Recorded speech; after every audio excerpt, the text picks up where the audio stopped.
اینٹیں پختہ ہو جائیں، اب انہیں جوڑنا ہے، سیمنٹ سبسٹنس چاہیے، وہ قرآن ہے، یہ جوڑے گا تم۔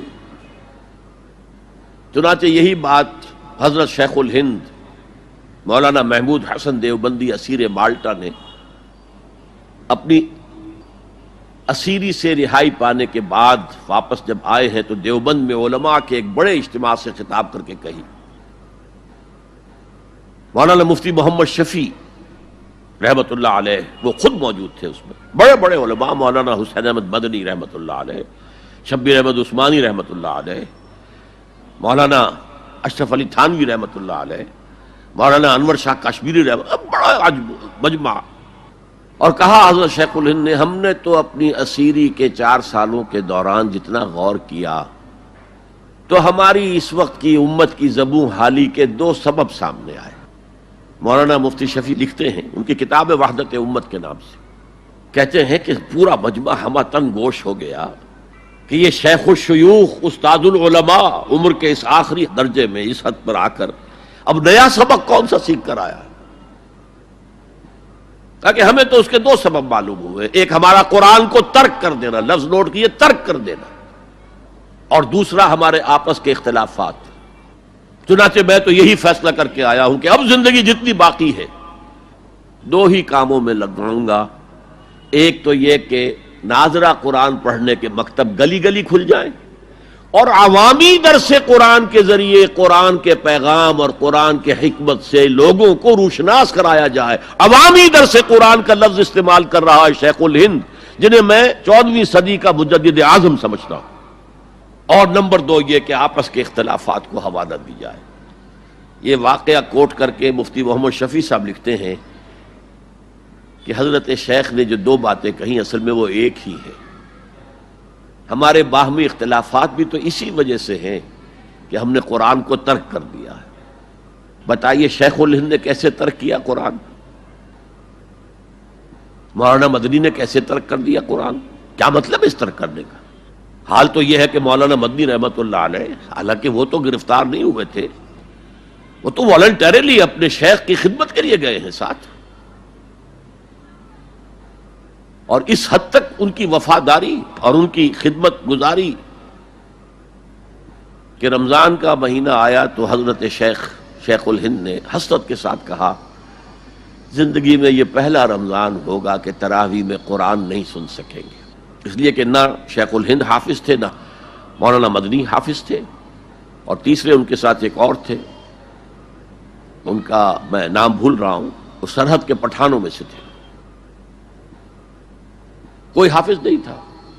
اب آپ غور کیجئے، استاد اور اپنے شیخ کی اس حسرت کو دور کرنے کے لیے مولانا مدنی روزانہ 1 پارہ حفظ کرتے تھے اور رات کو تراویح میں سناتے تھے، روزانہ 1 پارہ۔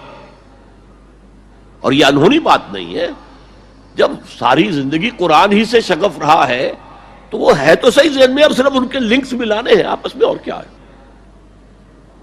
اصل میں قرآن کو ترک کرنے کا مطلب کیا ہے؟ وہ اصل میں ایک اور بہت بڑے عالم دین کی بات سنیے آپ، مولانا سید انور شاہ کشمیری رحمت اللہ علیہ، جو دیوبند سے آ کر آپ کے قریب میں ڈابھیل میں انہوں نے مدرسہ قائم کیا تھا۔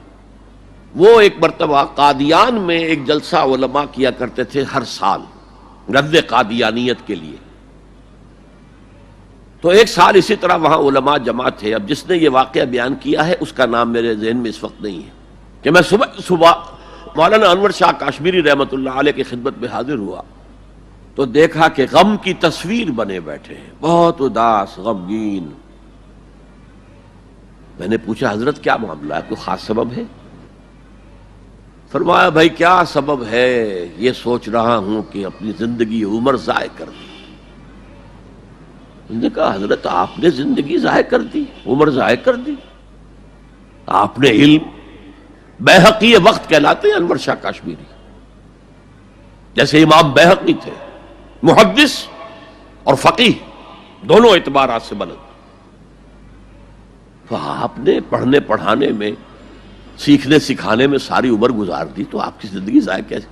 کہنے لگے ہم نے سارا زور اسی پر رکھا کہ ثابت کر دیں کہ شافعی کی رائے صحیح نہیں ہے، ہماری رائے صحیح ہے۔ اسی کے لیے دلائل، اسی کے لیے بحثیں، اسی کے لیے لمبی چوڑی جو ہیں ہمارے ہاں نشستیں منعقد ہوئیں مدارس کے اندر. حالانکہ اللہ کے ہاں یہ ہم سے سوال نہیں ہوگا. گمراہیاں طرح طرح کی پھیل رہی ہیں اور ہم ان بحثوں میں لگے ہوئے. حالانکہ زیادہ سے زیادہ یہ کہا جا سکتا ہے کہ قول اصحابنا ثواب محتمل الخطا، اور جو قول دوسروں کا ہے وہ خطا ہے محتمل الثواب. زیادہ سے زیادہ یہ کہہ سکتے ہیں ہم کہ ہمارے جو اسلاف ہیں، ہمارے جو اساتذہ ہیں، ان کا قول صحیح ہے، اگرچہ اس کے خطا ہونے کا بھی امکان ہے. ہم یہ نہیں کہہ سکتے کہ اس کے غلط ہونے کا کوئی امکان ہی نہیں، معصوم تو وہ نہیں تھے. اور قولہم، ان کا جو ہمارے سامنے ہے مد مقابل ہے، اور وہ شافعی ہیں. اصل تو جو ٹکراؤ تھا وہ فقہ حنفی اور فقہ شافعی کے مابین تھا. ہم صرف یہ کہہ سکتے ہیں کہ ان کا یہ قول خطا ہے، غلطی ہے، اگرچہ احتمال موجود ہے کہ وہی صحیح ہو. اس کے سوا تو ہم کچھ نہیں کہہ سکتے. اور ہم نے اپنی ساری زندگی اس کام میں لگا دی.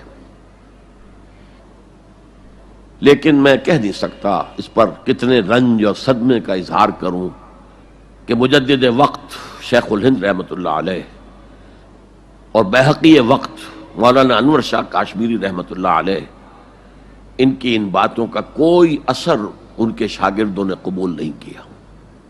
وہی روش ہے، وہی فقہی بحثیں ہیں.